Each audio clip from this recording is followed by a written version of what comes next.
Okay, so are you ready to dive deep? Always. Today, we are talking all about Millux Place. Oh. But not just the surface stuff. We're going deeper than that. Yeah. We've got marketing materials, Mm-hmm. architectural plans, Uh-huh. even a real estate report. Oh. Someone is serious about getting the inside scoop on this one. Yeah, you got that right. And what's really interesting is the contrast we're seeing even before we dig in. Okay. You've got that glossy brochure promising a certain kind of lifestyle. Yeah. And then there's that report Yeah. giving us like the reality check on the Brickell market. Oh, okay. Let's see how this plays out. Yeah, it's like come for the glitz, stay for... Right. We're about to find out. Exactly. Speaking of glitz, the marketing leans hard into a certain image, Oh, yeah. Rooftop pools, meditation studios. Uh-huh. It screams young and fabulous. It is incredible, deliberate, and it goes back to like those target demographics that we always talk about, right? Right. Millux Place has theirs laser focused on millennials and young professionals. Okay. But the question is why? Okay, so unpack that for us. Okay. Is it just that this generation loves a good rooftop pool? I think it's deeper than that. Okay. I think you have to think about it. Millennials came of age during a time of rapid change, like economically, technologically, socially. Yeah. They value experiences, connection, and yes, Instagrammable moments. Yeah. So this isn't just about selling apartments. Right. It's about tapping into a whole mindset. So when we see those flexible ballrooms and multi-purpose social spaces in the plans, Yes. that's not just about having a place to party. Right. It's about creating those opportunities for those connections you're talking about. Precisely. Yeah. The built-in community, almost like a curated social life. Interesting. But here's where the real estate report gets really interesting. Okay. It mentions fluctuating trends and cautious buyers in Brickell. Wait, so even with all the luxury lays, Millux Place might be facing an uphill battle. Yeah. That's not what their marketing wants us to think. Exactly. It's a classic case of like managing expectations. Right. They're betting on their luxury appeal and this focus on experience Yeah. to win over buyers who are being more selective, especially in a place like Brickell. Okay. Which is interesting. Yeah. And speaking of luxury, Yes. can we talk about the wellness amenities? Please. Yoga studios, hydrotherapy pools. It's a lot. It's like they plopped a spa in the middle of a high-rise. Yeah. Do they have an in-house acupuncturist too? Right. It's not that far off. And again, it goes back to millennials. Yeah. This generation is hyper aware of health and wellness. Mm-hmm. It's practically a status symbol at this point. Right. But it goes beyond just hitting the gym. Yeah. They are catering to a holistic view of well-being. Okay. Remember that report that mentioned circadian lighting? I'll admit that one went over my head a bit. It sounds very high-tech. It is, and it's actually really cool. Okay. Imagine a lighting system that subtly shifts throughout the day, Mm-hmm. mimicking natural sunlight. It helps regulate your sleep cycle, and it can even improve your mood and your focus. So it's not just about having fancy light switches. This is about, like, integrating wellness into the very design of the building. Exactly. That's pretty next level. Yeah. But then we get to those restoration hardware furnishings. Right. Talk about a different kind of luxury. Right. It's interesting how they're blending these two approaches, the cutting edge of wellness technology with more traditional markers of luxury, like high-end furniture. Yeah. It's like they're trying to appeal to a wider range of luxury seekers. So maybe it's not an either-or situation. Right. They're trying to capture those who want the latest and greatest in wellness alongside those who appreciate a more classic sense of luxury. It's very possible. Smart move, maybe. We'll have to see. This is where it gets tricky. Can they truly deliver on all these promises? Right. Or is this a case of style over substance? Right. Especially when it comes to their sustainability claims, which seem to be everywhere. Yes. Sustainability. The buzzword du jour. It's everywhere. But is Millux Place actually walking the walk, or is this just greenwashing to appeal to environmentally conscious millennials? Right. Let's unpack that. Let's get into it. So let's talk about those sustainability claims. Okay. The Habitat Group website mentions energy-efficient systems. Right. Which, let's be honest, could mean anything these days. True. But the real estate report, Yeah. it actually dives into specifics. Okay. We're talking like high-performance insulation, Okay. smart HVAC systems that adjust based on occupancy, Oh, wow. even a rainwater harvesting system. Wow. These aren't just trendy buzzwords. Right. These are concrete choices Yeah. that can genuinely lower the building's environmental footprint.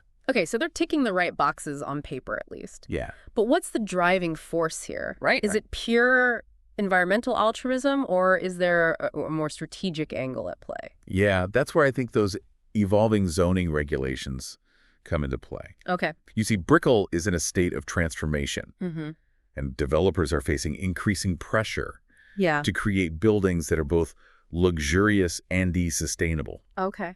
It's not enough to just build high and sleek anymore. Right. You have to be eco-conscious, too. Interesting. And Millux Place seems to be positioning itself at the forefront of this shift, Okay. trying to set a new standard for the area. So it's like they're trying to win over both buyers and city planners with this sustainability push. Yeah, very much so. Clever. But you mentioned something earlier I wanted to circle back to. Okay. Affordable housing. Yes. Because remember how we were talking about all these luxury amenities Yeah. and these curated experiences? Right. The report also mentions Millux Place incorporating affordable housing units. Right. The juxtaposition is striking, isn't it? Yeah. It's like they're trying to create a microcosm of the city itself. Right. A blend of luxury and accessibility all under one very stylish roof. But it makes you wonder, how do those two worlds coexist? Good question.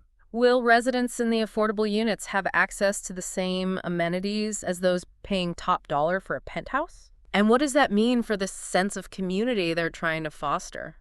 It's a complex issue. Yeah.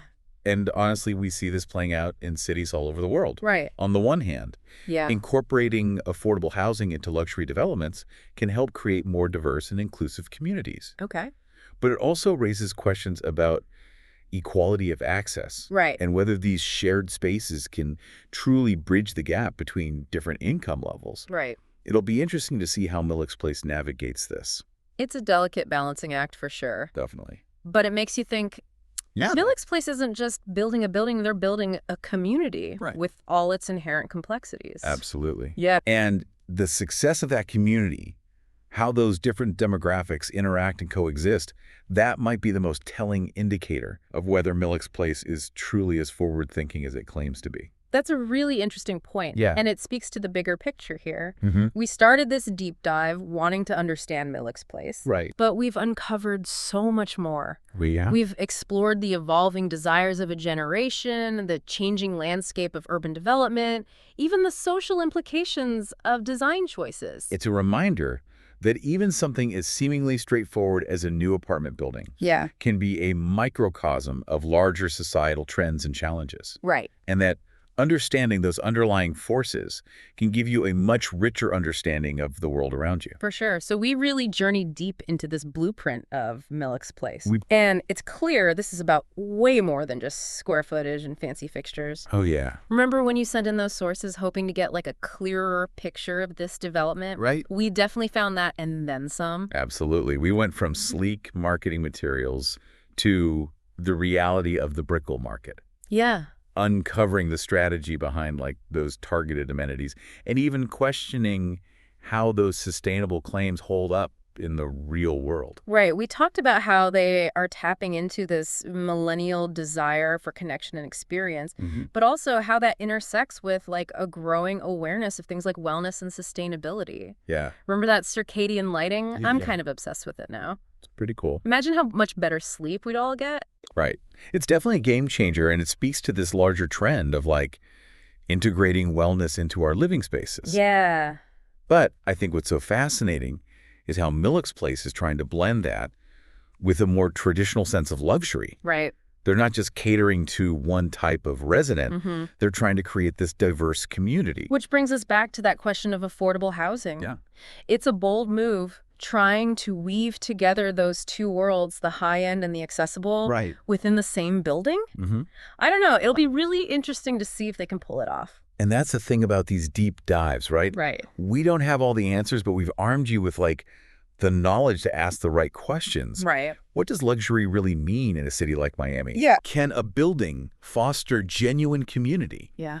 In an age of increasing isolation? Yeah. These are the questions worth pondering. For sure. So next time you see like a flashy new development going up, don't just take it at face value. Right. Think about the forces at play, the target audience, the design choices, the impact on the surrounding community. Absolutely. Because just like with Millux Place, there's always more than meets the eye. Couldn't have said it better myself. It's all about looking beyond the surface, peeling back the layers, and uncovering the why behind the what. And on that note, we'll leave you with a final thought as you observe the evolution of Millux Place. Keep this in mind. Will it become a model for inclusive urban development, or will those luxury amenities end up creating more division? Something to consider as we wrap up this deep dive. Until next time, keep those brains buzzing.